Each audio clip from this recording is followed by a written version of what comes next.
question que l'on m'a posée. Y a-t-il des messages codés dans les films? Alors, je vais répondre oui. Pas dans tous les films, mais dans certains films, oui, il y a des messages codés. Et pas que dans les films, mais également dans certains bouquins. Donc, je vais commencer par un roman.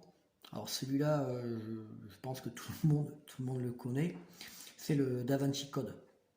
Alors, il faut savoir une chose, c'est que effectivement, dans le bouquin de Dan Brown, il y a effectivement des codes, mais ces codes, on les retrouve beaucoup plus, on va dire, dans le film.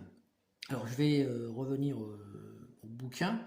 Il faut savoir que peu de temps après que son bouquin est apparu, quelqu'un d'autre a fait un autre bouquin et qui s'appelle La contre-enquête du Da Vinci Code. Et cette contre-enquête, si on lit le bouquin, on va s'apercevoir que ce bouquin est destiné uniquement, on va dire, à fusiller le roman donc de Dan Brown. Mais ce n'est qu'un roman, d'accord? Pourquoi avoir fait un autre bouquin pour, on va dire, défoncer le Da Vinci Code?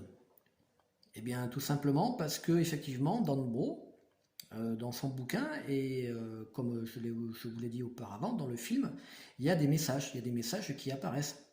Alors, il faut savoir que, à la base, le Da Vinci Code est tiré sur la fameuse histoire de Rennes le Château, donc avec Marie-Madeleine. On le retrouve également dans le film. Mais là où c'est très, très subtil, c'est que quand on connaît bien l'histoire de Rennes le Château, dans le film, on s'aperçoit que le conservateur du Louvre, celui qui est retrouvé assassiné, il s'appelle Saunière. Tiens, c'est bizarre, parce que dans l'affaire Rennes le Château, il y a le fameux curé Béranger Saunière. Après, vous avez le commissaire Bézu. Ah ben tiens, dans le secteur de Rennes le Château, il y a le Bézu. C'est étrange, Donc, voilà, donc là c'est... Et puis bon, je pourrais encore m'attarder sur le Da Vinci Code, mais non, là je vous laisse, vous, le soin de faire, je dirais, votre petite enquête. Mais c'est pas tout, puisque il y a la suite du Da Vinci Code qui est Ange et démon.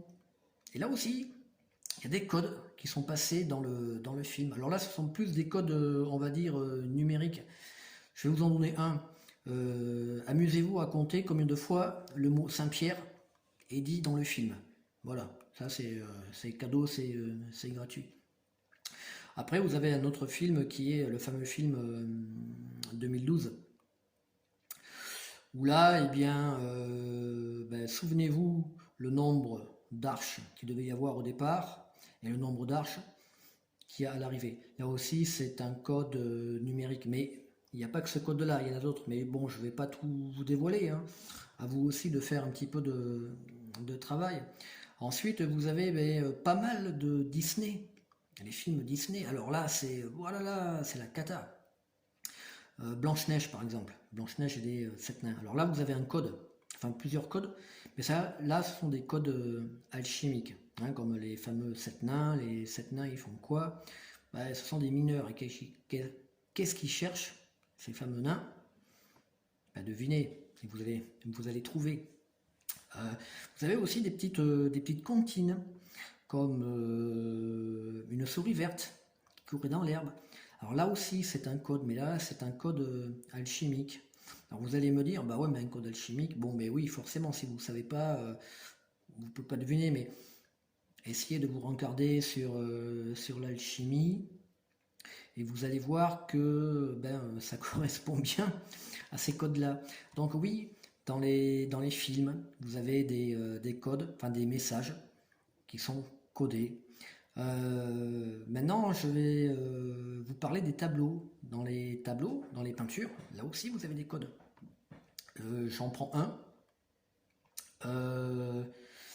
Le tableau de Léonard de Vinci, la Seine. Regardez bien ce tableau et regardez bien ce qui se trouve sur la table, ou du moins ce qui ne se trouve pas sur la table.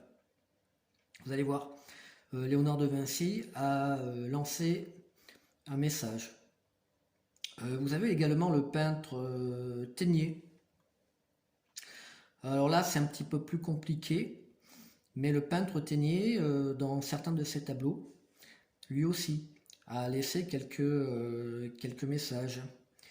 Et puis, bon, je vais finir, parce que bon, il faut bien en terminer avec ça, avec le peintre Nicolas Poussin.